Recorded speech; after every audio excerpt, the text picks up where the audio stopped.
Hello दोस्तों, आज एक ऐसा रोचक तथ्य लाया हूँ, ऐसे रोचक जानकारी लाया हूँ कि आप जान के हैरान हो जाएंगे। आपने कभी न कभी लंगड़ा आम का स्वाद ज़रूर चखा होगा। आम की तमाम वैरायटी में लंगड़ा आम शुमार है। इसकी डिमांड सबसे ज़्यादा होती है। लेकिन क्या आप जानते हैं कि लंगड़ा आम का नाम कैसे पड़ा? नहीं जानते हैं तो बताते हैं। कई लोगों का फेवरेट फ्रूट आम होता है।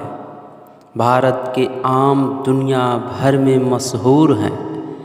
माना जाता है कि देश भर में करीब 1500 वैरायटी के आम पाए जाते हैं। इन्हीं में से एक है लंगड़ा आम। हाल ही में बनारसी लंगड़ा आम को जीआई टैग भी मिला है। बनारसी लंगड़ा आम की देश भर में सबसे ज़्यादा डिमांड रहती है। अगर आप भी आम खाने के शौकीन हैं तो कभी न कभी इसके स्वाद को ज़रूर चखा होगा। लेकिन कभी सोचा है कि आखिर इसका नाम लंगड़ा क्यों पड़ा? आज हम आपको लंगड़ा आम के नाम की कहानी और इतिहास बताने जा रहे हैं। लंगड़ा आम का इतिहास करीब 300 साल पुराना है।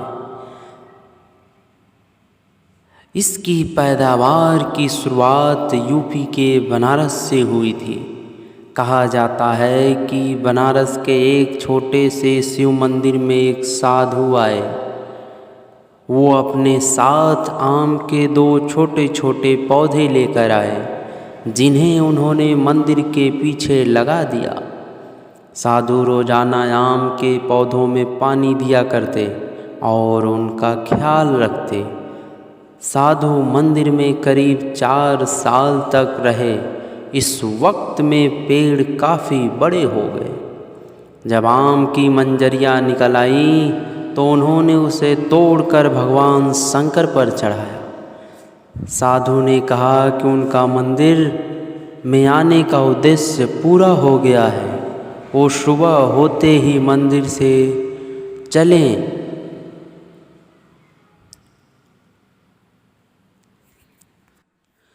गए और आम के पेड़ का ध्यान रखने की जिम्मेदारी मंदिर के एक पुजारी को दे दी।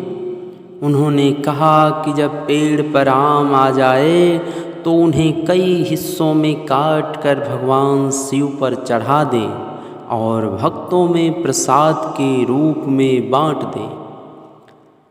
साधु ने पुजारी से ये भी कहा कि पेड़ की कलम और गुठली किसी को न दे। आम की गुठलियों को आग में जला दे, वरना कोई उसे रोपकर नए पौधे लगा देंगे। पुजारी ने साधु की बात का पूरा ख्याल रखा। वो कई सालों तक आम को काट कर भगवान के सामने चढ़ाता रहा और मंदिर के भक्तों को भी प्रसाद के रूप में देता रहा। लेकिन जो भी प्रसाद में आम खाता वो इसके स्वाद को दीवाना हो जाता। धीरे धीरे पूरे बनारस में मंदिर वाले आम की चर्चा होने लगी। कई लोगों ने पुजारी से आम की गुठली मांगी ताकि वे पेड़ लगा सकें, लेकिन पुजारी ने किसी को भी गुठलियाँ नहीं दी। जब मंदिर के आम की खबर काशी नरेश तक पहुँची तो वो भी वहाँ पहुँचे। उन्होंने आम के फल को भगवान शिव के सामने अर्पित किया और दोनों पेड़ों का निरीक्षण किया। काशी नरेश ने पुजारी से आग्रह किया कि वे आम की कलम राज्य के प्रधान माली को दे दें ताकि वो महल के बगीचे में इन्हें लगा सके। राजा की बात पर पुजारी ने कहा कि वो भगवान शिव से प्रार्थना करेंगे और उनके निर्देश पर कल महल आकर आम की कलम महल के माली को सौंप देंगे।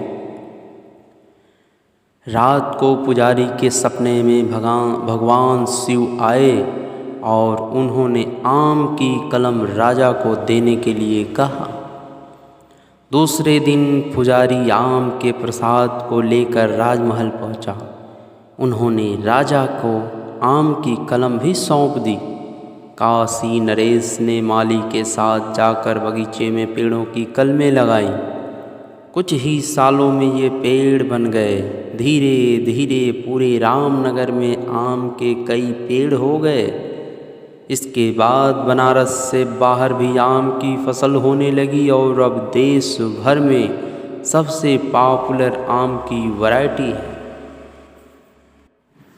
लंगड़ा आम की कहानी तो आपको पता चल गई, लेकिन अब सोच रहे होंगे इसका नाम कैसे पड़ा। दरअसल साधु ने जिस पुजारी को आम के पेड़ों का ख्याल रखने की जिम्मेदारी दी थी वो दिव्यांग था। उन्हें सब लंगड़ा पुजारी के नाम से जानते थे, इसलिए आम की इस किस्म का नाम भी लंगड़ा आम पड़ गया। आज भी इसे लंगड़ा आम या बनारसी लंगड़ा आम कहा जाता है। दोस्तों, ये रोचक जानकारी आपको कैसी लगी कमेंट में ज़रूर बताइएगा। धन्यवाद।